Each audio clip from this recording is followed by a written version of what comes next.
ॐ तव कथामृतं तप्तजीवनं कविभिरीडितं कल्मषापहं श्रवणमङ्गलं श्रीमदाततं भुवि गृह्णन्ति ये बुरिधा जनाः। শ্রী শ্রী রামকৃষ্ণ কথামৃত। শ্রীরামকৃষ্ণের মুখ নিঃসৃত বাণী, যা তিনি ভক্তদের কাছে উল্লেখ করেছেন এবং নানা রকম বিষয় সেখানে কথা হতো। শ্রীরামকৃষ্ণ তার মন্তব্য বা সে সমস্ত বিষয়ে তার যে উত্তর, তা এই কথামৃতের পাতার মধ্যে আমরা খুঁজে পাব। শ্রীরামকৃষ্ণের কথার মধ্যে এমন একটি বিষয় রয়েছে যে এই কথাগুলো শ্রীরামকৃষ্ণ স্বয়ং তার উপলব্ধির আলোকে আমাদের কাছে পরিবেশন করছেন। ফলে শ্রীরামকৃষ্ণ তার এই কথামৃতের ভেতর দিয়ে যে উত্তর আমরা পাই বা যে কথা আমরা পাই, সেগুলো নিছক উত্তর নয়, তার গভীরে শ্রীরামকৃষ্ণের দর্শন এবং তার দীর্ঘ সাধনার ফল নিহিত রয়েছে। কোনো কোনো ক্ষেত্রে তিনি যে সমস্ত কথা উল্লেখ করেছেন, বা বলা ভালো তিনি যে সমস্ত সিদ্ধান্ত উল্লেখ করেছেন, অনেক ক্ষেত্রে সেগুলি দীর্ঘ শাস্ত্র রচনার পরে তার সিদ্ধান্তটি আমরা পেতে পারি। কিন্তু শ্রীরামকৃষ্ণ অত্যন্ত সহজভাবে হয়তো দুটি একটি উপমা, দুটি একটি গল্পের ভেতর দিয়ে সেই কঠিন শাস্ত্রীয় বিষয় আমাদের সামনে তুলে ধরেছেন। তাই কথামৃত যেমন একদিকে শ্রীরামকৃষ্ণের উপলব্ধ সত্য, পাশাপাশি অত্যন্ত সহজ এবং যা বোঝার জন্য আমাদের বিশেষ কোনো জ্ঞান প্রজ্ঞার প্রয়োজন হয় না, বরং যাদের শিক্ষার গরিমা তুলনামূলকভাবে কম, তারাই কথামৃতকে সহজ এবং সরলভাবে গ্রহণ করতে পারেন। তাই কথামৃতের আবেদন প্রত্যেকটি মানুষের কাছে, যদি কেউ সত্যি সত্যি ভক্ত হন, ভগবানকে লাভ করার যদি ব্যাকুলতা তার অন্তরে থাকে, তাহলে কথামৃতের প্রতিটি কথা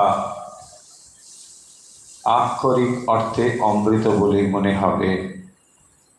হয়তো অনেক মানুষ আছেন যাদের কাছে কথামৃতের কথা হয়তো এত গুরুত্বপূর্ণ বলে মনে হয় না। ওই তো একই কথা বারবার করে বলা। এর কারণ হলো আমরা সংসার বা বিষয়ে এমনভাবে আসক্ত হয়ে রয়েছি যে কথামৃতের কথাও পর্যন্ত আমাদের ভেতরে প্রবেশ করতে পারছে না। তাই অন্তর যদি শুদ্ধ পবিত্র হয়, কথামৃতের কথা ভালো লাগতে বাধ্য। যেমন উদাহরণ দিলে আমরা বুঝতে পারি যদি যথার্থ রূপে কোনো মানুষ পিপাসার্ত হয়, তাহলে পানীয় জলের সামনে এলে তার নিঃসন্দেহেই ভালো লাগবে, পানীয় জল পান করবার আকাঙ্ক্ষা তার ভেতরে তৈরি হবে। কিন্তু যদি পিপাসা না থাকে, তখন শুধু পানীয় জল নয়, ভালো শরবত দিলেও সে সেটা গ্রহণ করবে না।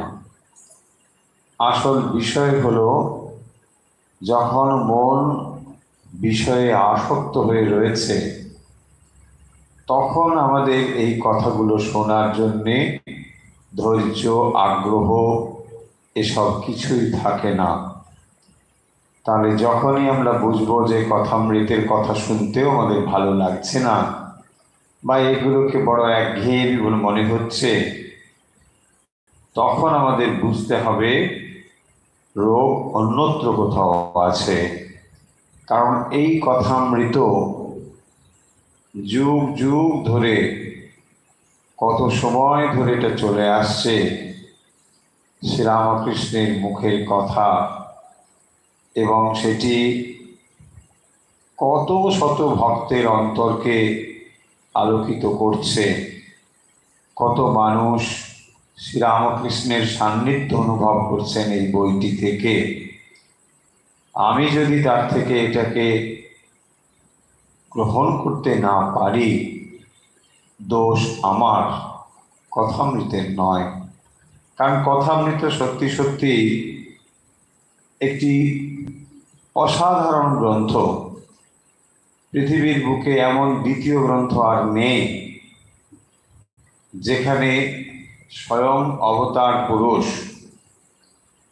ভগবান স্বয়ং তার মুখের কথা, যা মানব কল্যাণের জন্য যুগে যুগে পথ দেখাবে, সেই কথাকে একেবারে কোনো রকম শব্দের পরিবর্তন ছাড়া গ্রন্থ আকারে পৃথিবীর অন্যত্র কোথাও নেই। সেই দিক থেকে কথামৃত একেবারে অসাধারণ একটি গ্রন্থ, যার দ্বিতীয় জুড়ি মেলা ভার। এবং কথামৃতের প্রসঙ্গে আমরা আগেও বলেছি যে কেন এই কথাটি, এই বইটি এত গুরুত্বপূর্ণ। অন্যান্য অবতারের ক্ষেত্রে তার যে কয়েকটি বই আমরা পাই, তার সম্বন্ধে জীবনী অথবা তার কথা, সেগুলি অনেক পরবর্তী সময় লেখা হয়েছে। বিশেষ করে যদি যীশু খ্রিস্টের কথা আমরা ভাবি, সেখানে মোট 4টি অ্যাকাউন্ট পাওয়া যায়। 4টি তার জীবনী সম্বন্ধে যে বই, এবং সেগুলোর মধ্যে খানিকটা তফাৎ রয়েছে। কিন্তু কথামৃত রচনা করা হয়েছে একেবারে স্টেনোগ্রাফির মতো।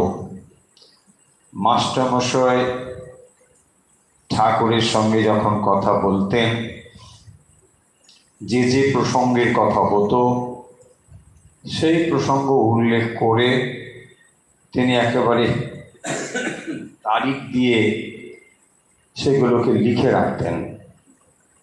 কারা কারা উপস্থিত রয়েছেন সে কথাও লিখতেন, কে কোন দিকে বসে রয়েছে এটাও তিনি লিখতেন।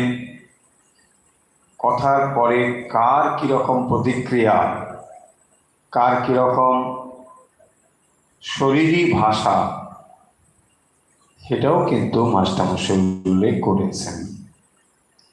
ফলে এইরকম একটি বই, যা একেবারে তখনকার সময় যেহেতু এরকম ভিডিওগ্রাফি ছিল না, শব্দ দিয়ে যতদূর বর্ণনা করা সম্ভব কথামৃতের পাতার মধ্যে সেগুলো রয়েছে। তাই যথার্থ রূপে যদি কথামৃত থেকে আমরা পূর্ণ লাভ গ্রহণ করতে চাই, তাহলে মাস্টারমশাই যেভাবে কথামৃত রচনা করেছেন,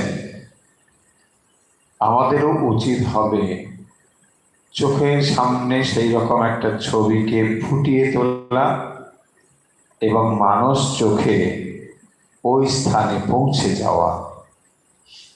তাহলেই আপনি দেখতে পাবেন একটি সুন্দর চিত্র, এবং সেই চিত্র আপনিও তার সঙ্গে যুক্ত আছেন। এই যে চিত্র এবং আপনি তার ভেতরে একজন হয়ে যে গভীরভাবে চিন্তন করছেন, এটিও কিন্তু এক ধরনের ধ্যান বা মেডিটেশন। তাই মাস্টারমশাই নিজে কথামৃতের প্রতিটি কথা যখন লিখেছেন, তিনিও এইভাবে মেডিটেশন করেছেন।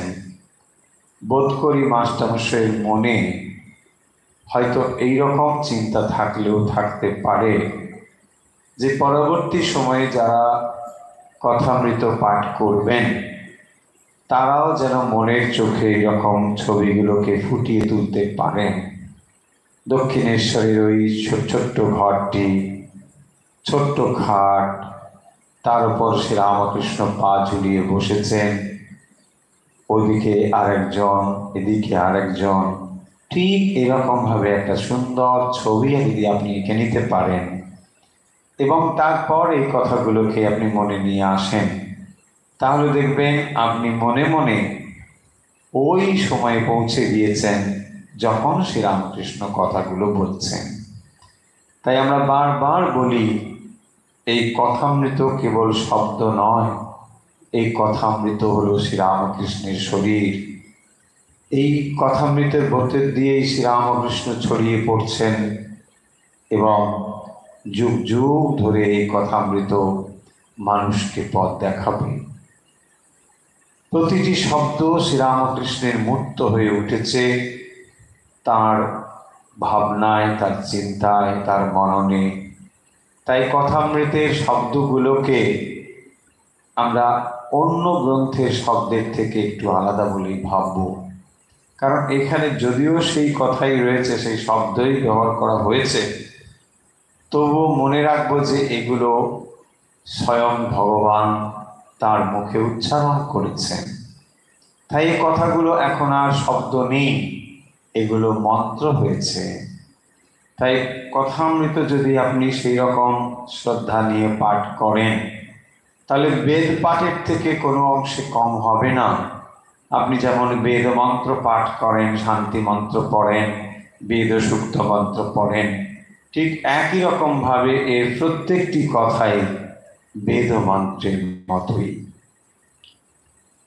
আজ আমরা যে অংশটি পড়ব আপনাদের একটু আগেই আমরা বললাম, 14ই ডিসেম্বর 1882।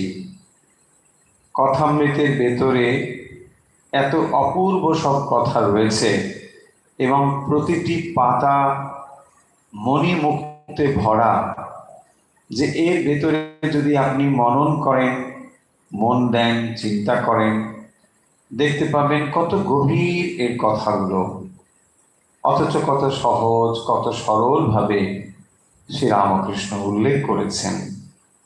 আর মাস্টারমশাইয়ের মুন্সিয়ানা হলো, তিনি যেমন এই কথাগুলোকে আমাদের সামনে একটা সুন্দর মালার মতন গেঁথে দিয়েছেন, এই মালা গাঁথার মুন্সিয়ানা মাস্টারমশাই একটু দেখিয়েছেন যে প্রতিটি অধ্যায়ের শুরুতে তিনি শ্রীমদ্ ভগবত গীতা বা আরও অন্যান্য ক্ষেত্রে অন্যান্য কিছু গ্রন্থে বিশেষ কিছু লাইন, কোটেশন বা শ্লোক উল্লেখ করেছেন, দিয়ে তিনি আমাদের চিন্তনের সুরটাকে যেন বেঁধে দিয়েছেন, যে এই সুরে যে অধ্যায়টি লেখা হচ্ছে, চলছে, তাকে আমি বেঁধে দিলাম, তোমরা সেই সুরের মধ্যেই তার ছন্দ, তার লয় সব খুঁজে পাবে।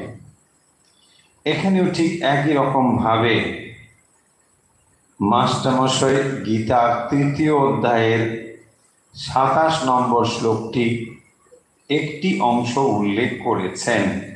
বলছেন, অহংকার বিমূঢ়াত্মা কর্তাহম ইতি মান্যতে। কর্তা অহম ইতি মান্যতে, অহম কর্তা, আমি কর্তা এ বলে এরকম মনে করে। কে মনে করে? না অহংকার বিমূঢ়াত্মা, অহংকারের বশবর্তী হয়ে মানুষ নিজেকে কর্তা বলে মনে করে। অহংকার বিমূঢ়াত্মা কর্তাহম ইতি মান্যতে। এই শ্লোকের অর্ধেক অংশ এখানে উল্লেখ করা হয়েছে। তারপর মাস্টারমশাই এই অধ্যায়ের একটি শিরোনাম লিখছেন মায়া বা অহং আবরণ গেলেই মুক্তি বা ঈশ্বর লাভ। তাহলে ঈশ্বর লাভ কি করে সম্ভব? মায়া বা অহং আবরণ শব্দটাকে পরিবর্তন করা হয়েছে। প্রথম লেখা হয়েছে মায়া, তারপরে লেখা হয়েছে বা, তারপরে অহং আবরণ। তাহলে যাকে আমরা মায়া বলছি সেটা বা মানে অথবা, সেটা হলো অহং আবরণ। তাহলে এই অহং আবরণটাই মায়া। তাহলে মায়া বা অহং আবরণ সেটা গেলেই মুক্তি। তাহলে মুক্তি বা ঈশ্বর লাভ, দেখুন এই যে শব্দ দেওয়া হয়েছে মুক্তি বা ঈশ্বর লাভ। তাহলে ঈশ্বর লাভ যাকে বলা হয় তাকেই মুক্তি বলা হয়। এবং সেটা সম্ভব কি করে? না মায়া বা অহং আবরণটা চলে গেলে। এই লাইনগুলো, এই শব্দগুলো দিয়েই যেন এই অধ্যায়ের বিষয়টি একরকম ভাবে বলা হয়েছে। এবারে আমরা দেখব কি কথা দিয়ে শুরু হয়েছে। বিজয় বলছেন, মহাশয়, কেন আমরা এরূপ বদ্ধ হয়ে আছি? কেন ঈশ্বরকে দেখতে পাই না? দেখুন, যে প্রশ্নটি এখানে বিজয় করছেন এটি আমাদের সকলেরই প্রশ্ন। কেন আমরা এরূপ বদ্ধ হয়ে আছি? শাস্ত্র আপনি উপনিষদ থেকে আরম্ভ করে যে কোনো শাস্ত্রই পড়ুন, সেখানে মোটামুটি এই কথাটি বলা হয়েছে যে তোমরা আত্মা, তোমাদের মধ্যে পূর্ণ জ্ঞান, তুমি নিত্য, শুদ্ধ, বুদ্ধ, মুক্ত, এই সমস্ত কথা বলা হয়েছে। যদি এই কথাটি সত্য হয়, শাস্ত্রের কথা, তাহলে আমরা যা অনুভব করছি বর্তমান সময়ে তা তো সম্পূর্ণ বিপরীত। আমি ইচ্ছে করলে সব কিছু করতে পারি না, আমি অল্পজ্ঞ, আমি সব জানি না, সব তো দূরের কথা, আমি 1 মিনিট পরে কি হবে তাই জানি না, বা অন্যত্র কোথায় কি হচ্ছে আমি কিছুই জানি না। তাহলে শাস্ত্র যে কথা বলে তার সঙ্গে আমাদের অনুভব মেলে না।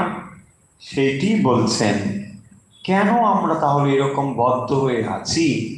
যদি স্বরূপত আমাদের জ্ঞান, স্বরূপত আমাদের আনন্দ, স্বরূপত আমরা সর্বব্যাপী, আমরা অস্তিত্ব সর্বদাই সবচেয়ে আনন্দ স্বরূপ, তাহলে আমরা এরকম বদ্ধ হয়ে আছি কেন?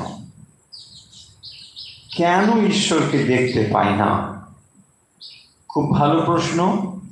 দেখি শ্রীরামকৃষ্ণ তার কি উত্তর দিচ্ছেন। শ্রীরামকৃষ্ণ বলছেন, জীবের অহংকারই মায়া। দেখুন, এখানে আগে যেমন বলা হলো মায়া বা অহংকার, এই মায়াটা তাহলে আসলে কি? মায়া অন্য কোথাও বসে নেই। আমরা ভাবি মায়া একটা এমন জিনিস যেটা আমাদেরকে খুব সাংঘাতিকভাবে কিছু একটা করছে। আসলে তা নয়, আমাদের অহংকারই মায়া।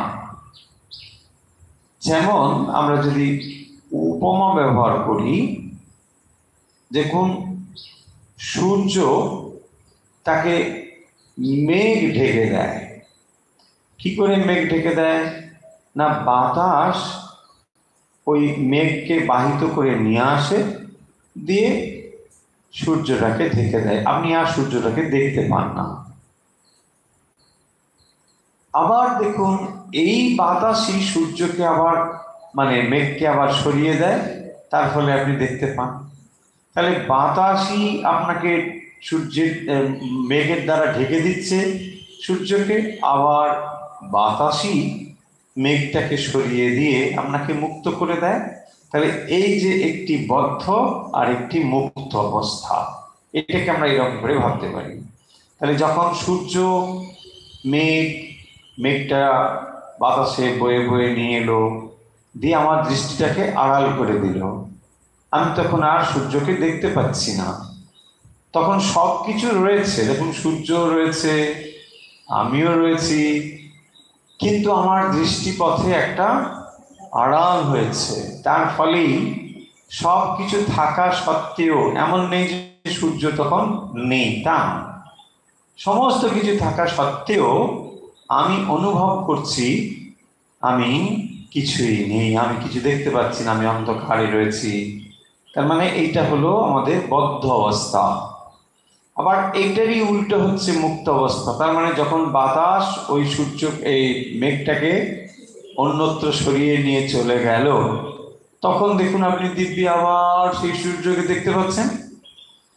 এই জিনিসটি হচ্ছে জীবের ক্ষেত্রে বদ্ধ এবং মুক্ত অবস্থা। কোনটা সেটা? যাকে আমরা মায়া কিংবা অহংকার করছি।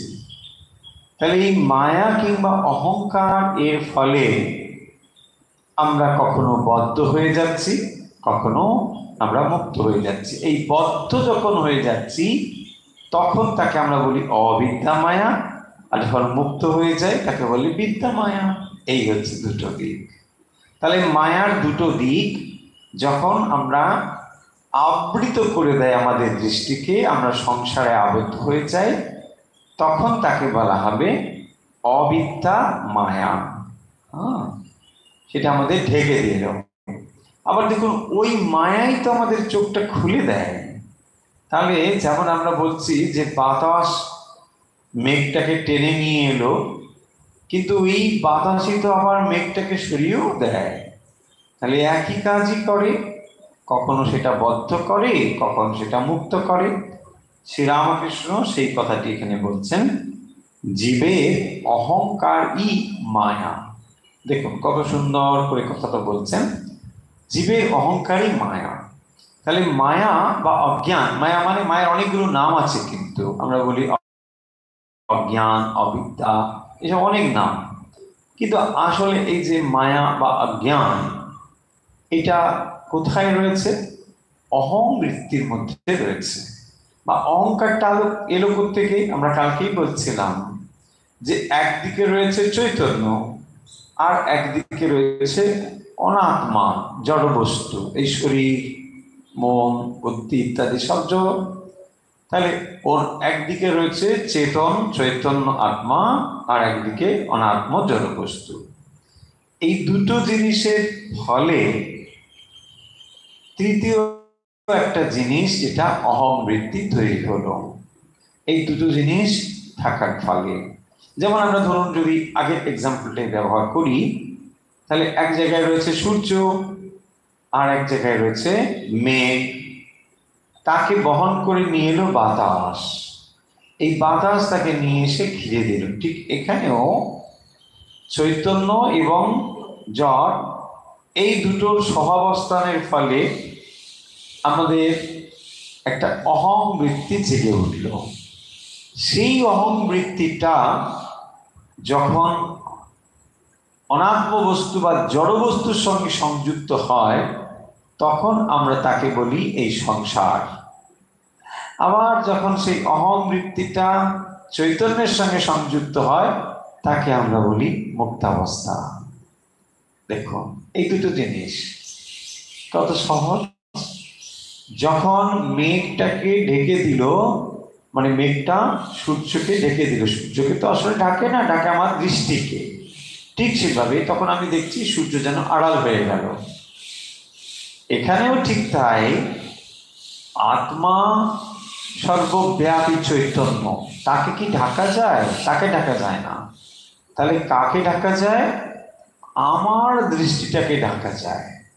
তাহলে আমি যে এই দেহের মধ্যে রয়েছি আত্মা, আর এদিকে জড় রয়েছে, এখান থেকেই অহং বৃত্তি তৈরি হলো। সেই অহং বৃত্তি সবসময় আমি আমি আমি আমি এটা করছে। সেই আমি যখন জড়ের সঙ্গে যুক্ত হয়ে যায়, তখন সে নিজেকে জড়ধর্মীর সঙ্গে যুক্ত করে এই সংসারে আবদ্ধ হয়। আবার যখন সে নিজেকে স্বরূপটা বুঝতে পারে যে না আমি চৈতন্য, তখন তার সংসার কথা, সংসার বন্ধন চলে যায়। এই হচ্ছে সম্পূর্ণ ব্যাপারটি। এটাকেই তিনি বলছেন এই অহংকার সব আবরণ করে রেখেছে। তাহলে অহংকার যখন তৈরি হলো, অহংকার মানে আমি, তাহলে আমি বৃত্তি যখন তৈরি হলো, তখন কি হলো না, যেটি সর্বব্যাপী ছিল চৈতন্য, সেটা যেন একটা ছোট্ট পাত্রে আকারিত হয়ে গেল। যেটি সর্বব্যাপী ছিল, সব জায়গায় ছড়ানো ছিল, যেটাকে ভাঙা যায় না, খণ্ড করা যায় না, সেই জিনিসটি যেন খণ্ডিত হয়ে ছোট্ট হয়ে গেল। এই জিনিসটি ঘটল। এবং তখন সে ভাবতে শুরু করলো যে এটাই হচ্ছে আমি, এই দেহটা আমি, এই শরীরটা আমি, মনটা বুদ্ধিটা আমি, এটাই আমি হয়ে গেল। কিন্তু আসলে আমি মানে একটা সর্বব্যাপী বিশাল একটা অনন্ত জিনিস। সেই অনন্ত জিনিসটা এই শরীরের মধ্যে পড়ে সে ছোট্ট হয়ে গেল। হ্যাঁ, এই জিনিসটা ঘটছে। যেমন ধরুন ছোট্ট ছোট্ট ছোট্ট ছোট্ট যদি আমরা ঘট মনে করি, মাটির ছোট ছোট পাত্র, এখানে আমরা বিপুল অনেকটা জল ঢেলে দিলাম, তাতে কি হবে? ঘটগুলো এক একটা ছোট ছোট জলে জলে জলে জলে হয়ে গেছে, ওর ভিতরে একটু জল, এর ভিতরে একটু জল, সব হয়ে গেছে। এখন এই ঘটগুলো ভাবছে যে আমি জলপূর্ণ ঘট, এই জলটাই তো আমার সত্তা, আমি আলাদা। কিন্তু আসলে জলটা মানে সব ব্যাপারে যে সর্বব্যাপী, এইটা সেই সর্বব্যাপী আত্মা। তাহলে কি হলো না, এই একটা ছোট্ট অহং বৃত্তির দ্বারা নিজেকে আবৃত করে ফেললো। এই অহংকার সব আবরণ করে রেখেছে। তারপরে তখন কি হলো, একটা ছোট্ট ঘট, সে এখন কি করলো না, এতগুলো ঘট যখন দেখছি, সেগুলোকে আমরা কি করব? তাহলে আলাদা আলাদা, আপনিও একটা ঘট, আমিও একটা ঘট, সবাই যদি ঘট হই, তাহলে ঘটকে ব্যবহার করতে কি করতে হবে? তাহলে এ বি সি কিছু নাম দিতে হবে, তা নাহলে আমরা সব এক হয়ে যাব। সেই কারণের জন্যই নাম এলো। আগে রূপ, তারপরে নাম। নাম হয়ে গিয়ে আলাদা হয়ে গেল, আপনি অমুক হয়ে গেলেন, তিনি অমুক হয়ে গেলেন, এইসব আলাদা হয়ে গেল। এখন আপনার অহংটা তাহলে কার দ্বারা হচ্ছে? ওই দেহ মন ছোট্ট যে একটা আবরণ, ওটাকেই আপনি আমি বলে এখন ব্যবহার শুরু করে দিলেন। কে তুমি? আমি অমুক চন্দ্র ঘট। আচ্ছা, না ঘট অবশ্য টাইটেল আছে, লোকের শুনেছি, যাই হোক, তারা আবার দুঃখ হতে পারে না, আমরা কোনো করছি না, এমনি বলছি। তাহলে অমুক চন্দ্র ঘট মানে সেই ঘটটা একটা, ওইটা এরকম অনেক অনেক ঘট আছে, তারা তাদের নিজের পরিচয় দিয়ে দিয়ে এরকম হলো। এখানে যখন এই অহং বৃত্তি তৈরি হলো, এখান থেকেই সমস্ত কিছু সৃষ্টি হলো। মানে সংসার বললে আমরা যা বুঝি, তার একেবারে শুরুতেই হচ্ছে এই অহংটা। অহং না হলে তো কিছুই হবে না। অহং হওয়ার পরে আপনি কি হলেন না, আমি অমুক চন্দ্র অমুক। বেশ, তোমার বাবার নাম কি? অমুক চন্দ্র অমুক। কোথায় থাকো? এই। তুমি কি করো? এই। দেখুন সব একটার পর একটা হাজির হচ্ছে। যত কিছু সমস্ত এই অহং এর উপর তৈরি হয়ে আছে। তাহলে এই অহংটাই যদি মিথ্যা হয়, তাহলে সবটাই ভেঙে পড়বে কি না? বেদান্ত এটা বলছেন যে যাকে আমরা অহং অহং বলে যেটা করছি, এই যে ভিত্তিটাই হচ্ছে একেবারে মিথ্যা। সেই মিথ্যার ওপরেই আমরা একটার পর একটা নানা রকম সব উপাধি সংযুক্ত করেছি। যা যা করেছি, যত যত বড় আপনি হয়েছেন, সমস্তগুলোকে হচ্ছে উপাধি বলা হবে। তাহলে যে মিথ্যা, তার উপরে উপাধি সব তৈরি করেছেন। তাহলে বালির উপরে যদি আপনি ঘর বানান, সে একদিন বালি সব ভেঙে পড়বে। এক্স্যাক্টলি ওটাই তো হয়। যখন একজন আত্মজ্ঞান লাভ করেন, ব্রহ্মজ্ঞান লাভ করেন, তখন ওই বালির উপরে ঘর যেমন ভেঙে পড়ে, তারও প্রত্যেকটি ওই রকম যে মানে চাপানো এক একটা ব্যাপার, এগুলো সব ভেঙে পড়ে। কারণ প্রত্যেকটি জিনিসই তার উপরে আরোপিত, একটার করে একটা দেওয়া হয়েছে, উপাধি আরোপ করা হয়েছে। এই উপাধিগুলো তখন কি হয়, ভেঙে পড়ে। ভেঙে পড়ে সে তার স্বরূপটাকে তখন বুঝতে পারে যে ওহো, এই জিনিসটি ঘটে। বলছেন এই অহংকার সমস্ত আবরণ করে রেখেছে। তাহলে এই অহংকারটা থাকার ফলে দেখুন, আপনি কে ছিলেন? আপনি শুদ্ধ বুদ্ধ মুক্ত ছিলেন। আপনি চৈতন্য স্বরূপ আত্মা, অসীম অনন্ত। কিন্তু এখন কি হয়েছেন? আপনি বদ্ধ হয়ে গেছেন। কি করে বদ্ধ হলেন? না, ওই ছোট্ট একটা আধারে আধারিত হয়েছেন বলে। ধরুন সমুদ্রের জল, জল প্রচুর জল, অসীম অনন্ত জলের মতো জল, ওখান থেকে আপনি একটা ঘটে জল করে নিলেন। এখন এই জলটা যদিও সমুদ্রের জলের সঙ্গে একই, কিন্তু সে এখন ঘটের সঙ্গে থাকার ফলে তার অনন্ত সত্তাটাকে হারিয়েছে। বলছে না, আমি এখন ঘটের মধ্যে থাকা জল। দেখুন সেখানেও H2O আছে, এখানেও H2O আছে, জল যা জল তাই। কিন্তু এখন সে ভাবতে শুরু করেছে আমি ঘটের মধ্যে থাকা জল। এইটাই হচ্ছে আমাদের অহংকার আবরণ। অহংকার আবরণ। হ্যাঁ, আপনি যত কিছু করছেন এই সংসারে, সেটা ভালো হোক মন্দ হোক, ভালো যে করছেন দেখুন সেটাও কিন্তু উপাধি। আপনি লেখাপড়া শিখলেন, বড় হলেন, চাকরি করলেন, যা কিছু করছেন, অনেক কাজ করেছেন, অনেক কিছু করেছেন, কিন্তু সেগুলো আসলে কি? আপনার ওই যে অহং, কে আমি শ্রীমতী অমুক, তার সঙ্গে একটা একটা করে যুক্ত হয়েছে। আমি শ্রীমতী অমুক, আমি এই কাজ করি। আমি শ্রীমতী অমুক, এখন এই পদে আছি। আমি শ্রীমতী অমুক, এখন এই এই একটার পর একটা যুক্ত হচ্ছে। এই যে একটার পর একটা যুক্ত হচ্ছে, দেখুন এটা কি হচ্ছে? তাহলে আমাদের এর ফলে আপনার ব্যবহার, আপনার কথাবার্তা, আপনার যা কিছু সবই ওটার দ্বারা নিয়ন্ত্রিত হচ্ছে। আপনি যেদিন সাধারণ একজন মানুষ ছিলেন, ধরুন সেদিন আপনার ব্যবহার একরকম ছিল। এখন আপনি একটা পদে বসেছেন, হ্যাঁ, তো আমি কি আছে গানে, আমি ভক্তি মুক্তি কিছু চাই না, পদ অভিলাষী। তো সেই পদ অভিলাষী আছে, ধরুন আমি পদ পেয়ে গেলি, তখন কি হবে না, তখন আপনার ব্যবহারটা তো পদের মতোই হবে না। হ্যাঁ, আপনাকে জিজ্ঞাসা করা হবে, আপনি বলুন কি বলবেন। হ্যাঁ, আপনি এখন এই পদে আছেন, ফলে আপনাকে তো উত্তর দিতে হবে। তার মানে কথাটা কোথায় দাঁড়ালো? কথাটা দাঁড়ালো, যেমন যেমন উপাধি সংযুক্ত হচ্ছে, আপনি তেমন তেমন নিজেকে ভাবছেন। কিন্তু এখন মানুষটা তো আপনি সেই একই আছেন। আপনি মানুষটা তো সেই আছেন। আপনি আজ অমুক হন, কাল তমুক হন, যত উপাধি আপনার লাগুক, আপনি তো সেই মানুষটাই আছেন। কিন্তু আপনার ব্যবহার, আপনার সব কিছু বদলে যাবে। এটাই বলছেন। তাহলে ভিত্তিটা কোথায়, মূলটা কোথায়? ওই অহম। এই যে অহম বৃত্তি, আমি, তার ওপরেই সবগুলো রয়েছে। এখন বলছেন আমি মোলে ঘুচিবে জঞ্জাল। আমি বলে মানে, তাহলে ওই যে অহংকারটা, ওটা যদি আপনি বিচার করে করে সমস্ত উপাধিগুলোকে সরিয়ে দেন। আচ্ছা, আপনি আজকে অমুক পদে আছেন, ঠিক আছে, ওই পদটা চলে গেলেও আমি আছি, বেশ। আপনার আরেকটা উপাধি, এটাকে সরিয়ে দিলাম, দিলেও আপনি আছেন, হ্যাঁ আমি আছি।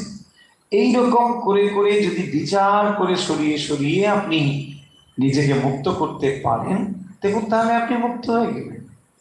তা নাহলে উপাধিগুলো দ্বারাই আমরা চলতে থাকি, তাই না? কালকে একজন মন্ত্রী হয়ে গেল, কি হয়ে গেল বাবা, তারপরে তাকে আর ধরে খেয়ে, তাই না? আর যে কোনো মন্ত্রী মানে তার পরদিন থেকে তিনি হচ্ছেন সুবক্তা। দেখে হয় না, হয়তো মানে কলম ভেঙে যাবে লিখতে, নাম লিখতে, অন্য কিছু লিখতে না, নাম লিখতে। কিন্তু তিনি যখন মাইকের সামনে দাঁড়িয়ে পড়বেন, তিনি হচ্ছেন অত্যন্ত সুবক্তা। যে স্থাপক থাকবে তারা বলতে শুরু করবে, এখন আসছেন সুবক্তা মুখ তমুক মন্ত্রী 108, 108 না, মন্ত্রীদের 108 বলা হয় না। তো এমন হয় না? তার মানে দেখুন, যত উপাধি হবে তখন দেখবেন সে মানে একদিন তার ঠিক পরের দিন থেকেই তিনি সুবক্তা হয়ে যাবেন, হয় কি না? এরকম হয়, মানে সঙ্গে সঙ্গে দেখবেন তার কাছে হাজার সাংবাদিক এসে গেল, সে মানে একবারে গড়গড়িয়ে বলে যাচ্ছে, আর কোনো কথা নেই যে কোনো বিষয়ে। আর মন্ত্রী টন্ত্রী মানে তারা সর্ববিদ্যা বিশারদ।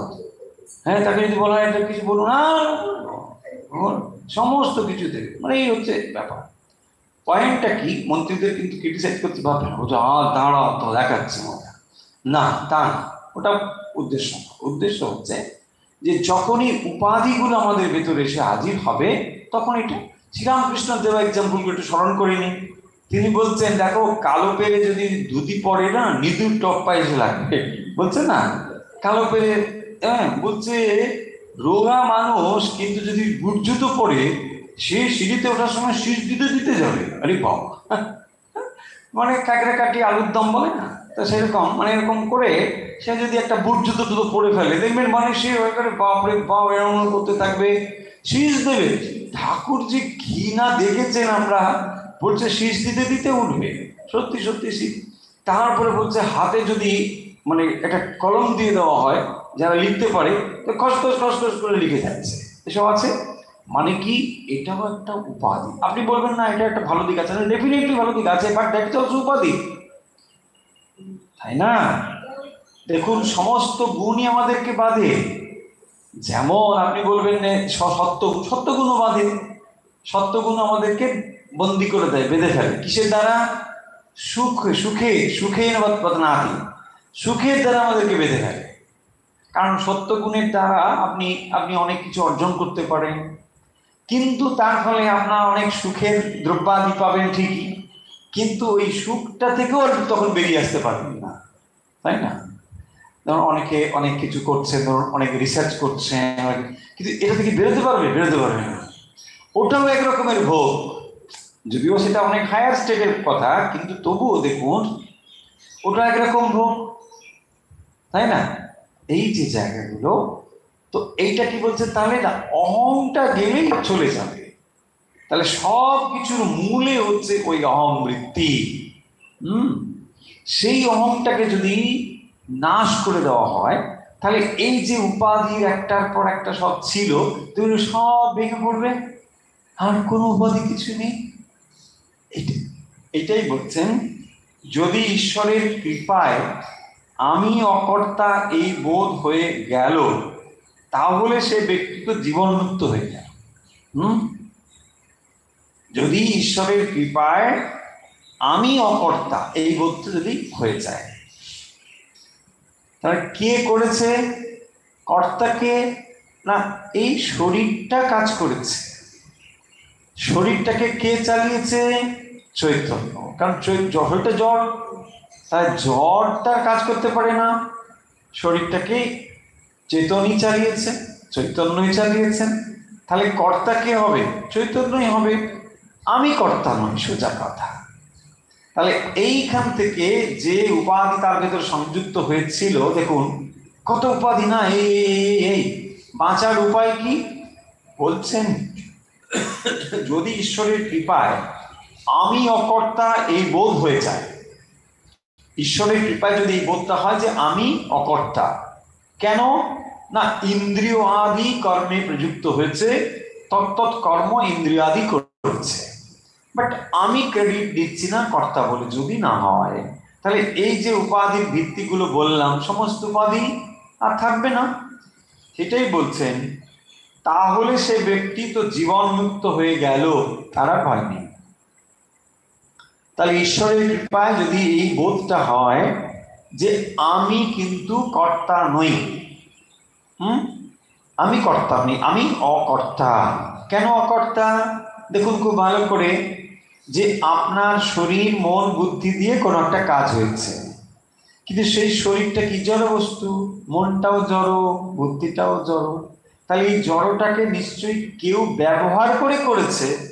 তাহলে যেখানে চেতন নেই সেখানে কর্তৃত্ব থাকে কি করে, তাই না? ধরুন আমি যদি বলি এইটাকে আমি ছুঁড়ে মারলাম, একজন মরেই গেল ধরুন, তাহলে বললাম এই মোবাইল ফোন তুমি আমাকে মেরে, না মোবাইল ফোন, তাই না? কিছু হবে? হবে না। কারণ এখানে কি নেই, তার কর্তৃত্ব নেই। যেখানে কর্তৃত্ব থাকবে সেখানেই ভালো কিংবা মন্দ তিনি করেছেন। তাহলে ইনস্ট্রুমেন্ট দিয়ে যদি কিছু করা হয়, ইনস্ট্রুমেন্টের দায় আছে না? আপনি ছুরি দিয়ে ধরুন কোনো একটা কিছু কেটে দিন, বলছে কাটার দায়টা ছুরি কি নেবে? ছুরি নেবে না, যিনি কেটেছেন তিনি নেবে। এক্স্যাক্টলি। তো সেটাই বলছেন, তাহলে শরীর মন বুদ্ধিটা কি ইনস্ট্রুমেন্ট, যেটা দিয়ে কাজটা হয়েছে। তাহলে ইনস্ট্রুমেন্ট দিয়ে যদি কাজ হয়, কর্তৃত্ব তার থাকার কথা না। এই বিচারের দ্বারা যদি আপনি অকর্তা বলে বোধ করতে পারেন, বলছেন তাহলে আপনি জীবনমুক্ত হয়ে গেলেন। এই মায়া বা অহং যেন মেঘের স্বরূপ। দেখুন এবারে বলছেন, মেঘটা কি করে ঢেকে দেয়? তাহলে সূর্য আর আমাদের দৃষ্টি, এখানে কি বলছেন দেখুন, সামান্য মেঘের জন্য সূর্যকে দেখা যায় না। সূর্য কত বড়, কিন্তু সামান্য মেঘ তাকে ঢেকে দেয়, দেখা যায় না। মেঘ সরে গেলেই সূর্যকে দেখা যায়, মেঘ সরে গেলে সূর্যকে দেখা যায়। যদি গুরুর কৃপায় একবার অহং বুদ্ধি যায় তাহলে ঈশ্বর দর্শন হয়। শ্রীরামকৃষ্ণ কি এক্সাম্পল দিচ্ছেন? ভক্তরা বসে আছেন, তিনি মাঝখানে একটা গামছা আড়াল করে দিলেন, বলছে দেখো এই যে গামছাটা এখন আমি দেখতে পাচ্ছ, এখন কি তোমরা আমাকে দেখতে পাচ্ছ? বলছে না। কি দেখতে পাচ্ছ? গামছা। এইটাকে যদি সরিয়ে দিই তাহলে বলছে দেখতে পাচ্ছ? হ্যাঁ দেখতে পাচ্ছি। বলছে ঠিক এইরকম একটি আবরণ রয়েছে, সেই আবরণের ভেতরে আমরা রয়েছি বলে ঈশ্বর আমাদের সব থেকে কাছে হওয়া সত্ত্বেও তাকে আমরা দেখতে পাচ্ছি না। হ্যাঁ, তাহলে ঈশ্বর অনেক দূরে আছেন না, তা না, তিনি আপনার কাছের থেকেও কাছে আছেন, সব থেকে কাছে আছেন। কিন্তু মুশকিল হচ্ছে তিনি এমন একটি আড়াল তৈরি করেছেন যে যার দ্বারা তাকে আমরা দেখতে পাচ্ছি না। এই হচ্ছে ব্যাপার। এবং এই অহং বৃত্তির ফলে যেহেতু আমাদের ভেতরে উপাধি তৈরি হচ্ছে, অহম আমি, সেই উপাধি কি করছে না, কতগুলো মনের ভেতরে দেখবেন অভাববোধ তৈরি করছে। যে আপনি যখন মনে মনে ভাবছেন আমি শ্রীমতী অমুক, আমি এই পরিবেশে, আমার পিতা এই, আমার অমুক এই ভাবছেন, তো তখন সঙ্গে সঙ্গে আপনার নিজের একটা পরিচয়ও মনের মধ্যে আপনি জাগরিত করতে পারছেন, এবং তার ফলে আপনার ভেতরে কতগুলো জিনিসের অভাববোধ তৈরি হচ্ছে যে না আমি তো তাহলে পূর্ণ নই, আমি তো অনেক কিছু পারি না, হ্যাঁ আমার এটা চাই, তবে এটা হবে। তখন আপনি কি করলেন? কর্মের দ্বারা সেটা প্রাপ্তির ইচ্ছে করলেন যে না আমার তো এটা নেই, আমাকে এটা পেতে হবে। কি করে পারবো? আমি এটা কাজ করব, এখন যদি না পড়ি আমি ছোট আছি, বড় হব, লেখাপড়া শিখবো, বড় হয়ে অনেক টাকা ইনকাম করব, কারণ আমি গরিব হয়েছি, তাহলে করে প্রচুর অর্থ উপার্জন করবো, এই করবো। দেখুন এইগুলো হলো, এরপরে কি সত্যি সত্যি আপনি তাই করলেন, অর্থ উপার্জন করলেন, বস্তু আপনি প্রাপ্ত হলেন, এবং এর ফলে কি হচ্ছে আপনার মনের যে অবস্থাটা দেখুন, এবারে মনটা কি হচ্ছে না, বস্তু প্রাপ্তি হলে পরে আমি সুখী হব, এই জিনিসের ফলে এরকম একটা নয়, এরকম অনেক বস্তু অনেক কিছু আপনার মনের সঙ্গে সংযুক্ত হওয়ার ফলে ধীরে ধীরে মনটি চঞ্চলতা প্রাপ্ত হলো। যে মনটা একসময় শান্ত ছিল সেই মন এখন আর শান্ত নেই, নানা রকম থটস তার কাছে এসে হাজির হয়েছে। এই যে থটস অ্যাকচুয়ালি এইটাই হচ্ছে আমাদের কাছে একটা আবরণের মতো। মেঘ যে বলা হলো, এই মেঘটা হলো আসলে চিন্তার মেঘ। চিন্তা মানে থটস। দেখবেন প্রতিনিয়ত আমাদের মনের ওপরে একটা স্রোত বয়ে চলেছে, সব সময় দেখবেন চিন্তা বয়ে চলেছে। কেবলমাত্র আপনি যখন ঘুমিয়ে যান তখনই এটা শান্ত হয়। আপনি যেই জেগে উঠছেন সঙ্গে সঙ্গে এটাও জেগে উঠছে, চলছে। এই মনের উপরে থটস গুলো এরকম চলছে বলেই ঈশ্বর সব থেকে কাছে হওয়া সত্ত্বেও তাকে আপনি অনুভব করতে পারেন না। কেবলমাত্র চিন্তাগুলো বারবার আপনার কাছে আসছে এমন ভাবে যে ঈশ্বরের অস্তিত্ব আপনি কিছুতেই অনুভব করতে পারছেন না। এই করতে হবে, সেই করতে হবে, ওই করবো, ওইটা আসছে, তারপরে ওইটা, তারপরে হাজার থটস আসছে। প্রায় 60,000 থটস আমাদের প্রতিদিন মনের উপর দিয়ে যায়। তাহলে এত থটস এরকম করে করে যাচ্ছে বলে, যদিও দেখুন চিন্তাটা তো সূক্ষ্ম, একটা গামছা একটা স্থূল উদাহরণ, কিন্তু চিন্তাগুলো এমন সূক্ষ্ম অথচ এত দ্রুত সেগুলো চালিত হচ্ছে, যার ফলে একটা আবরণ তৈরি করেছে ওই গামছার মতো, এবং তার ফলে ওটা দেখা যাচ্ছে না। যেমন ধরুন আমি যদি আরেকটা এক্সাম্পল ব্যবহার করি, ধরুন এই কাছাকাছি দুজনে আমরা রয়েছি, আপনি ওদিকে এখানে, ধরুন এখান থেকে একটা ছোট্ট জিনিস আমি খুব সজোরে মানে ঘোরাচ্ছি, বারবার ঘুরছে, ছোট্ট কিন্তু পাতলা জিনিস, কিন্তু বারবার খুব দ্রুত ঘুরছে। তখন আপনি কি দেখবেন? দেখুন ওটাই দেখছেন, এখানে যে আমি বসে আছি আপনি দেখতে পাবেন? পাবেন। আমি কথা বলছি, হয়তো আপনি যদি মন দেন তাহলে শুনতে পাবেন, দেখতে পাবেন না, বলছে না না কিছুই নেই, কিছুই নেই। কিন্তু একবার যদি ওই আস্তে ওটাকে আমরা কমিয়ে দিই, তখন কিন্তু আপনি একটা ধারণা করতে পারবেন, না ওই তো মনে হচ্ছে, ওই তো এই। তার মানে যখনই আপনি সাধন ভজনের দ্বারা মনকে খানিকটা নিয়ন্ত্রণ করতে পারেন, তখন ওই রকম একটা গ্লিমস কখনো আপনার মনে আসে যে না, মনে হয় হবে, ঠিক মিথ্যে নয়, গুরু টুরু যে বলেছে, শাস্ত্রে যে বলেছে, সবটা জল মেশানো মনে হয় নয়। এই আপনার একটা ধারণা হলো। কেন না, আপনি একটা ওইরকম ওই দ্রুত ঘোরা জিনিসের থেকে খানিকটা যেই বন্ধ হয়েছে গতিটা, একটা কিছু আন্দাজ করতে পেরেছে, হয়তো স্পষ্ট নয়, কিন্তু যদি ওটা আরো ধীরে ধীরে হয়, আরো নিয়ন্ত্রণ করতে পারেন, তখনই অত্যন্ত স্পষ্টভাবে দেখা যাবে। ধারণা হয়েছে? বোঝা যাচ্ছে জিনিসগুলো? এই জন্যই আমরা কিন্তু দেখতে পাই না। তাহলে এখন প্রশ্ন দেখুন, আচ্ছা এখানে আরেকটু বলে নিই, যে ধরুন এই যে মনটা বলা হলো, যে মনটা এরকম করে একটা থটস বারবার যাচ্ছে, আচ্ছা এটাকে নিয়ন্ত্রণ করা যাবে কি করে? তাই না? মনকে নিয়ন্ত্রণ করা তো ভীষণ কঠিন, অত্যন্ত। এটা কঠিনও বটে, আবার মানে সহজও বটে। কিরকম? তাহলে মনকে নিয়ন্ত্রণ করা মানে থটস গুলোকে নিয়ন্ত্রণ করা। আচ্ছা থটস গুলোকে আমরা কেন নিয়ন্ত্রণ করতে পারি না, বা থটস গুলো তো উঠছে কেন? থটস গুলো উঠছে আমাদের মনের ডিজায়ারের জন্য।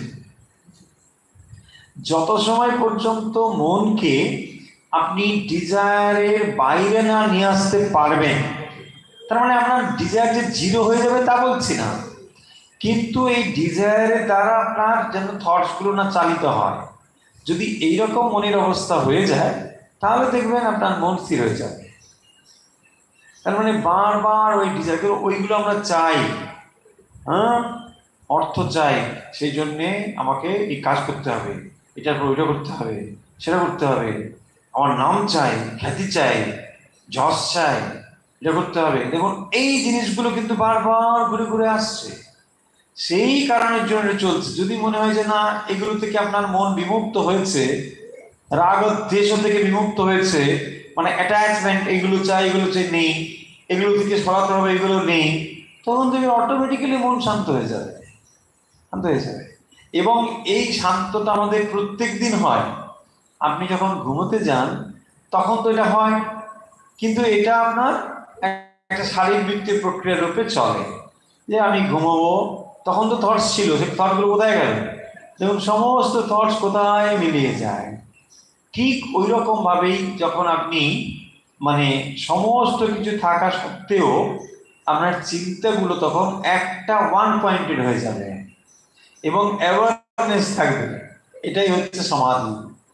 আপনি যখন ঘুমিয়ে যান, ওটা ঘুম হবে না, অ্যাওয়ারনেস, সম্পূর্ণ সচেতন আছেন, সজাগ আছেন, অথচ মাইন্ড ওয়ান পয়েন্টেড হয়ে গেছে, তাকেই বলে সমাধি। আড়াই হাত দূরে শ্রীরামচন্দ্র, যিনি সাক্ষাৎ ঈশ্বর, মধ্যে সীতারূপিণী মায়া ব্যবধান আছে বলে লক্ষণ রূপ জীব সেই ঈশ্বরকে দেখতে পান নাই।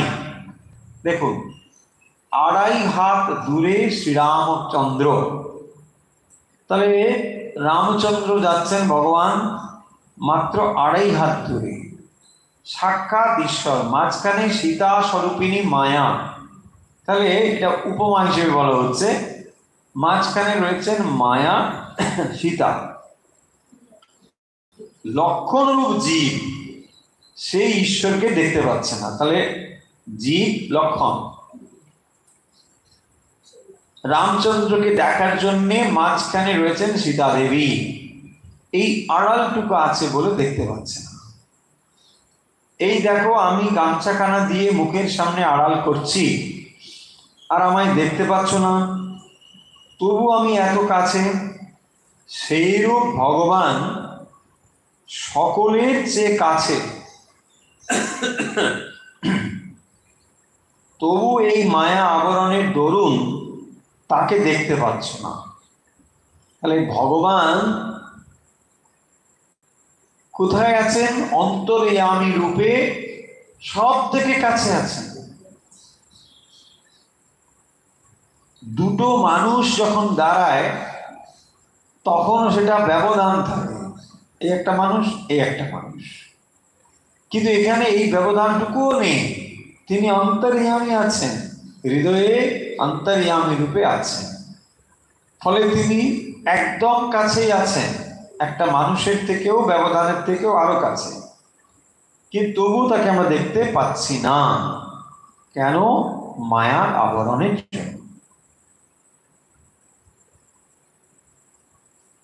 জীব তো সচ্চিদানন্দ স্বরূপ, কিন্তু এই মায়া বা অহংকারে তাদের সব নানা উপাধি হয়ে পড়েছে, আর তারা আপনার স্বরূপ ভুলে গেছে।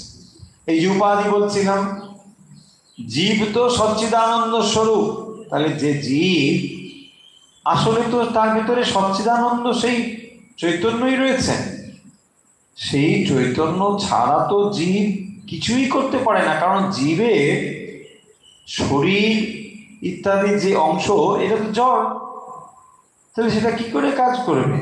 তার ভেতরে সেই সচ্চিদানন্দই রয়েছে। বলছেন, কিন্তু মায়া বা অহংকারে তাদের সব নানা উপাধি হয়ে পড়েছে। আপনাকে যখন জিজ্ঞাসা করা হয় আপনার নাম কি, শ্রীমতী অমুক, এখান থেকেই আপনি হয়ে গেলেন, আরে আপনি আসলে কে? আপনি চৈতন্য উপহিত জীব। আমি জীব, কিন্তু আমার আলাদা সত্তা নেই, আমি চৈতন্য, আমার ভিতর দিয়ে প্রকাশিত হচ্ছেন, তিনি সব, আমি কেউ নয়। কিন্তু অহংকার বশত আমরা বলছি কি, আমি অমুক চন্দ্র অমুক, এইটাই বলছেন। এক একটি উপাধি হয় আর জীবের স্বভাব বদলে যায়। এই যে এখানেই বলেছেন, দেখুন, কালা পেড়ে কাপড় পরে অমনি দেখবে নিধুর টপ্পা, এই যে, আর তাস খেলা, বেড়াতে যাবার সময় হাতে ছড়ি, এইসব এসে জোটে। আগেকার সময় একটা খুব স্টাইল ছিল, বাবু বেড়াতে বেরোচ্ছেন মানে হাতে একটা লাঠি থাকবে, ছড়ি, স্টিক নিয়ে বাবু বেড়াতে বেরোবেন, হাতে একটা কোচানো, এসব ধুতি টুতি খানিকটা কোচানো করে ধরবেন, এটা বাবুদের ব্যাপার। হ্যাঁ, বাবুরা সব এরকম করে বেরোবেন, সেইটা বলছেন। রোগালোক যদি বুট জুতো পরে অমনি শীষ দিতে আরম্ভ করে, দেখুন ওই যে কথাগুলো বলছিলাম সব এসে গেছে এখানে। আমি কিন্তু পড়ে বলিনি, আমি পড়িনি, এটা প্রথমেই পড়ছি। জুতো পরে অমনি শীষ দিতে আরম্ভ করে, সিঁড়ি উঠবার সময় সাহেবের মতো লাফিয়ে ওঠে। হ্যাঁ, দেখুন, চাঁদে মানুষ যখন যায় তখন লাফিয়ে লাফিয়ে যায়,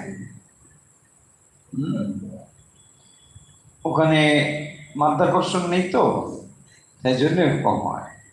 আর বলছেন সিঁড়ি উঠবার সময় সাহেবদের মতো লাফিয়ে লাফিয়ে ওঠে।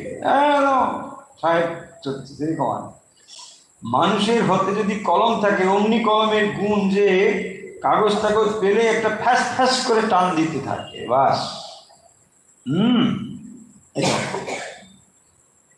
এইগুলো হচ্ছে এক একটা এক্সাম্পল দেওয়া হচ্ছে, এরকম কত আছে, কত, তাই না?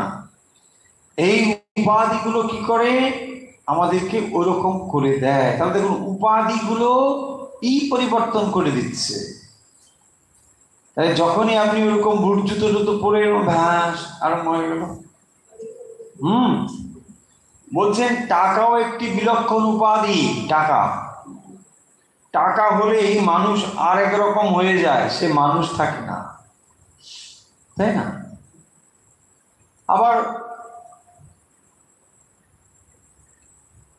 মানে নানা রকম সার্টিফিকেট, সেটাও উপাধি। অমুক পাস তুমুক পাস, তাই না? সেটাও উপাধি। অর্থ উপাধি। তারপরে বংশ পরিচয়, সেটাও উপাধি। কত রকম, আরে আমি অমুকের ছেলে। দেখুন এগুলো যদি আমাদের ভালোর দিকে নিয়ে যায় ভালো, কিন্তু যদি আমাদের এইরকম পরিবর্তনগুলো খারাপের দিকে হয়ে যায় তখনই সেটা। এখানে একজন ব্রাহ্মণ আসা যাওয়া করতো, সে বাইরে বেশ বিনয়ী ছিল। কিছুদিন পরে আমরা কন্যগড়ে গিয়েছিলাম, হৃদয় সঙ্গে ছিল, নৌকো থেকে যাই নামছি দেখে বলছে, কি ঠাকুর? বলি আছো কেমন? হ্যাঁ, দেখুন শ্রীরামকৃষ্ণ নোট করেছেন জিনিসটি। এখানে আসতো একজন ব্রাহ্মণ, বাইরে বিনয়ী, কে তাকে দেখে বলছে কি ব্যাপার, কেমন আছো? মানে ভাবটি হচ্ছে, এই দেখুন তার কথার স্বর শুনে আমি হিঁদুকে বলি, হিঁদু এই লোকটার টাকা হয়েছে। হ্যাঁ, এর নিশ্চয়ই টাকা হয়েছে, তা নয় হবে না। কারণ ঠাকুরকে কি জানে, দক্ষিণেশ্বরের পূজারী ব্রাহ্মণ, ও আর ক পয়সা ইনকাম করে, ওর কিছু কি নেই, তাই না? এই আবার তার মানে একটু দেখো আমার দিকে, একটু দেখো। হ্যাঁ, তুমি বেটা ওইখানে বসে কি করো, কিছুই নেই, আমাকে একটু দেখো না, আমি কত বড় ব্রাহ্মণ তুমি জানো? সেটা কিন্তু শ্রীরামকৃষ্ণের দৃষ্টি এড়িয়ে যায়নি, ধরতে পেরেছেন। বলছেন দেখ হিন্দু, ও টাকা হয়েছে। কি অবস্থা! হৃদয়ে হাসতে লাগলো। একটা ব্যাঙের একটা টাকা ছিল, গর্তে তার টাকাটা ছিল। একটা হাতি সেই গর্ত ডিঙিয়ে গিয়েছিল, তখন ব্যাঙটা বেরিয়ে এসে খুব রাগ করে হাতিকে লাথি দেখাতে লাগলো। ব্যাঙের আধুলি। ব্যাঙের আধুলি। ব্যাঙ একটা টাকা তার গর্তে রেখেছে। আরে বাবা, এইগুলো অবাস্তব নয়, এগুলো অবাস্তব নয়। কত রকম আছে, এর আর উদাহরণ বাড়ানোর দরকার নেই, কত রকম আছে। কত রকম। মা মানে তখন তো ঠাকুরের সঙ্গে বিবাহ হয়ে গিয়েছে, পরবর্তী সময়ে মানে একজন মহিলা এসে বলছে, না আমার সঙ্গে বিয়ের কথা ছিল। হ্যাঁ, আমার সঙ্গে বিয়ের কথা ছিল, এই যে জিনিসপত্র সব আমার ঘরেই আসতো। আরে বাবা, কিছুই আসেনি, আসতো কি, বিবাহ হবেই না তোমার সঙ্গে, তুমি কে? সে বোধ নেই, কিন্তু সে ওই আনন্দে আছে, এই উপাধি মনে মনে। হ্যাঁ, আমার সঙ্গে কিন্তু কথা হয়েছিল। আরে বাবা, কি অবস্থা, তাই না? মানুষ এইভাবেই আছে, এই সব নিয়ে মানুষ আছে। এই সমস্ত কথা পড়লে পরে কারো কারো, সবার হয়তো ভেতরে হবে কিনা জানি না, কারো কারো ভেতরে একটা এই বোধ জাগলেও জাগতে পারে যে আরে ইস, কি ছোট ছোট জিনিস, কিন্তু এগুলোই যে এই ব্যাঙের আদুলির মতো, তাই না? একটা সামান্য কিছু হাতেই দেখবেন, এই আমার দীক্ষা কবে হয়েছে জানো তুমি? সরে বসো, ওদিকে যাও। আরে বাবা, হ্যাঁ, আমার দীক্ষা কবে হয়েছে তুমি জানো? হ্যাঁ, কত সালে? তখন তোমার জন্মই নেই, আর তুমি এসে আমার কাছে বসো, যাও এখানে বসো। বাপরে বাপ! ভক্ত সম্মেলন হলো, অনেক ভক্তরা সব ধরুন ভালো ভালো কথা টথা শুনলো, বেরিয়ে এসেই জাস্ট 5 মিনিট 10 মিনিট আগেই যত কথা শুনেছে, হল থেকে বেরিয়ে এসেই লাইনে সে দেখবেন কি অবস্থা, নিজ মূর্তি ধারণ। কি অবস্থা হয় এক এক সময়, প্রচুর হয়। তুমি একেবারে আগে আসছো, আগেই প্রসাদ নিতে হবে, যাও পেছনে যাও, লাইনে তো কবে দেখবে, কবে দেখবে? তুমি কত বড় ভক্ত, আমি এখানে কবে থেকে আসতে চাও? তুমি আসছেন তো কি হলো, তাই না? কি হলো, আসছে আসছে। এই বোধগুলো আমাদের থাকে না। অহংকার এমন, মানে কত রকম ভাবে অহংকারের সব আছে। অহংকার, এইটি শ্রীরামকৃষ্ণ বলছেন এখানে। তাহলে আজকে কথাগুলো শেষ করব। মূল যে পয়েন্টটি হলো মায়া বা অহংকার আবরণ, এইটা থেকে মুক্ত হলেই ঈশ্বর লাভ। এই অহংকার এবং তার প্রকাশ এক একজনের কাছে এক এক রকম। ওই যে বললাম না, ব্রিগেডিয়ার, দেখুন এটাও একরকম। হ্যাঁ, রাইট, ব্রিগেডিয়ার ফার্স্ট, ইয়েস, অহংকার। এই অহংকারে মানে চলছে। অহংকারের সঙ্গে কি সংযুক্ত? তাহলে উপাধি সংযুক্ত হচ্ছে, এবং সেই উপাধি সংযুক্ত হওয়ার ফলে ব্যবহারটাও এরকম হচ্ছে। এর ফলে আমরা ধরতেই পারছি না। তাই বলছেন যে আমি মলে ঘুচিবে জঞ্জাল, মানে এই অহংকারটা চলে গেলেই তখনই স্বরূপ জ্ঞান হবে। তাহলে স্বরূপত যে আমরা সেই চৈতন্য, এটা বোধ কেন হচ্ছে না? এই জন্যে হচ্ছে না। এবার দেখুন, এটা সরানোর ভার কার হাতে? আপনার হাতে। না হচ্ছে না, আমি কত চেষ্টা করলাম, কি চেষ্টা করলাম, কোথায় চেষ্টা করতে, ভালো করে দেখুন। এই অহংকারটাকে যদি আমি পলিশ করতে থাকি আর আমি রাত দিন জব করে যাচ্ছি, কিছু হবে? কিচ্ছু হবে না। তাতে অহংকার বাড়বে। আমি বিরাট ভক্ত, তুমি জানো আমি কতদিন তোকে ওখানে যাই, হ্যাঁ, বছরে কত বড় বড় ফুলের মালা সন্দেশ, মানে কত দি, আর অমুক মহারাজ তমুক মহারাজ তো মানে কোনো ব্যাপারই না, তো রাত দিন আমার সঙ্গে ফোনে কথা হয়, অমুক মহারাজের তো এইসব চলছে। এও একরকম উপাধি, এতে আনন্দেই আছে ভক্তরা, দেখবেন বিরাট আনন্দ। হ্যাঁ, অমুক মহারাজ, ও কোনো ব্যাপারই। আরে বাবা, তো কি হল? হ্যাঁ, গিয়ে আগে দেখবেন একটা সেলফিশ না, সেলফি তুলে নিল। কি হলো? আচ্ছা, প্রেসিডেন্ট মাঝের সঙ্গে ছবি তুললে কি তুমি প্রেসিডেন্ট মাঝ হবে? কি আশ্চর্য! প্রেসিডেন্ট মাঝ। হ্যাঁ, ও এক উপাধি। আমাকে দেখো, আমি কত বড় ভক্ত, দেখো। কি আশ্চর্য! আরে তুমি শ্রীরামকৃষ্ণ কত করে বললেন, আরে আস্তে আস্তে ভাবটা গোপনে রাখো, এত ছটফট করার কিছু নেই। এই অহংকারের বশবর্তী আমরা থাকি বলেই বলছেন ঈশ্বরের সান্নিধ্য অনুভব করতে পারি না।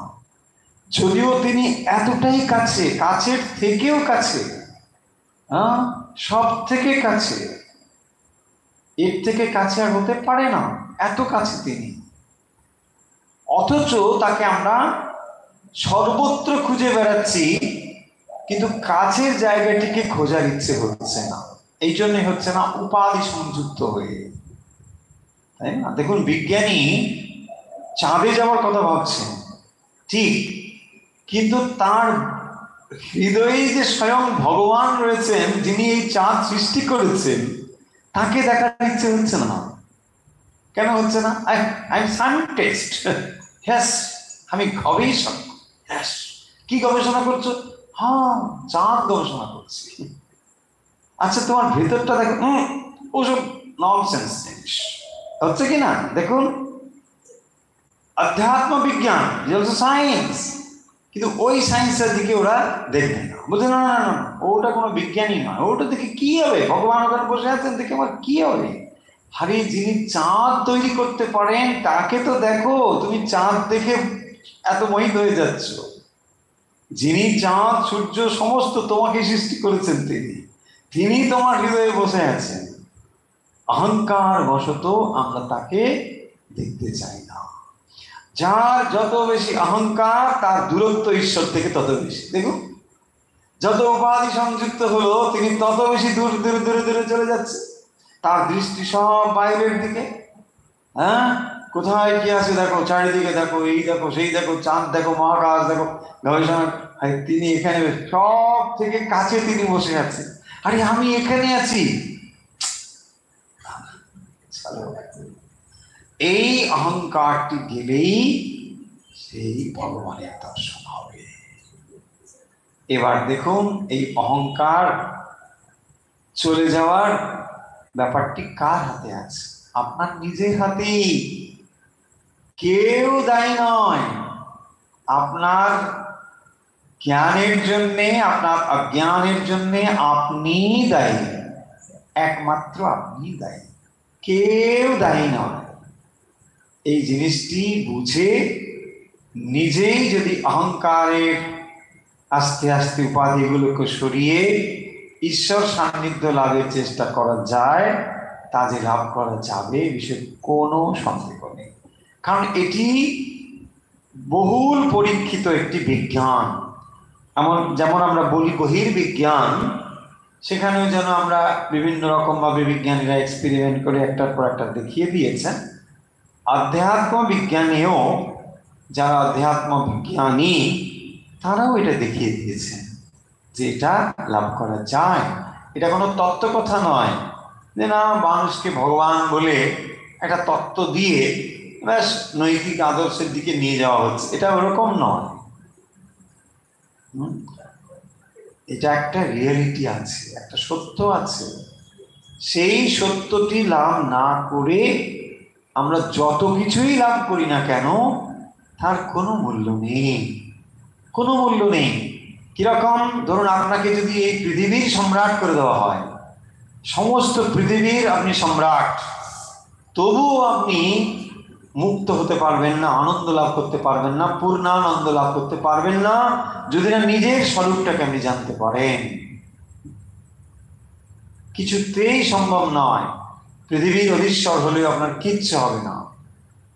আপনাকে জানতে হবে আমার স্বরূপটা কি।